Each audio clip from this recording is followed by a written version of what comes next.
भाउज तो ठीक कथा कहउछथि तो भाउजटी से पुणी ठीक कथा कहबन ना से परा कोर्ट रे लॉ प्रैक्टिस करथला तमे तमे थट्टा करछ नाइ थट्टा करछ मते अरे मु पुणी तुम थट्टा करिबि ना तमे ही तो सब बळे कहउछ लॉ प्रैक्टिस करथि लॉ प्रैक्टिस करथि आ मु जे थरे कहि देली सेटा कोन थट्टा आइला अच्छा भाई राम तमरे माइच्या भाई को द्वारा किछि भी हबनी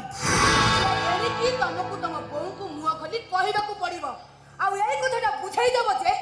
28 वर्ष तले तम मरि जाइथवा बापा पई जेते टंका सिंद्र पिंदी बुलिबा कथा से बुला हमर एदिरे ऑब्जेक्शन नै हेले ताको जन्मदिन पालन करी ए घरे से अर्थसा घन करंतु भाई भाउज पूरा एकदम ठीक कथा कहले अच्छा तमें तो जानी मु तो एगार कहार भी किसी कहीपरेनि ता छड़ा बड़ भाई सामने ठिया कि पदुटे कथा भी कहे बरम बेटर हम भाउज कथा नहीं भाई आगे तमें कह तम बड़ भाई बाघ ना भालू है ताकू तुम मन को एते डर कोन ठीक अछि तुम माने जदी केही न कहबो मु कथाटा तम बड़ भाई को आगे कहि मु बनजा बसंतिया ओरे ला प्रैक्टिस कर दिली बो आसलानी भाई आगरू एबे बो को कुआ अरे अरे कौन है तमे दी भाई जक मो बहु को धरे थे की विचार चलेछ ना बो से कथा कोन की कौन कहनु नाइ मो बो कथाटा से दी भाई को कहबा पई खराब लागु छी तो सेति पई कथाटा मु कहूची सुन आम ससुर माने ससुर हमर ए घर जीवा 28 वर्ष हो गला तमर चिंताधारा जे से आज जाए बंची छंती हैला तमरी कथारी तम चिंताधारा नहीं तमे रुह किंतु बहु आम हिंदू संस्कृति अनुसार जड़े लोक घरे 12 वर्ष अनुपस्थित रहिले तांकु मृत बोली धरी निया ए कथा मु मो मनरे कहूनी मु लॉ प्रैक्टिस करथिली तो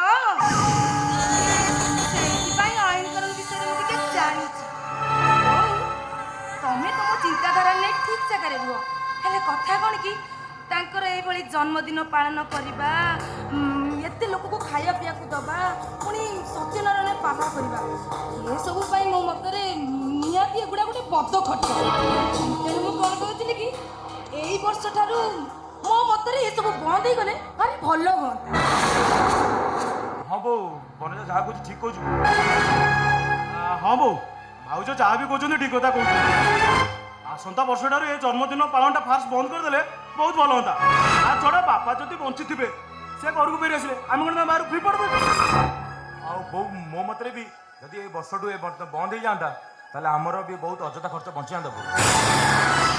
धर मु एक कथा जानी छी से कोन एई कथा कहूची मल्ला सिया कोन कहबे ना ना सिया कोन कहबे मु मानुची सिया होचंती ए घरर मुरब्बी तार माने नहीं जे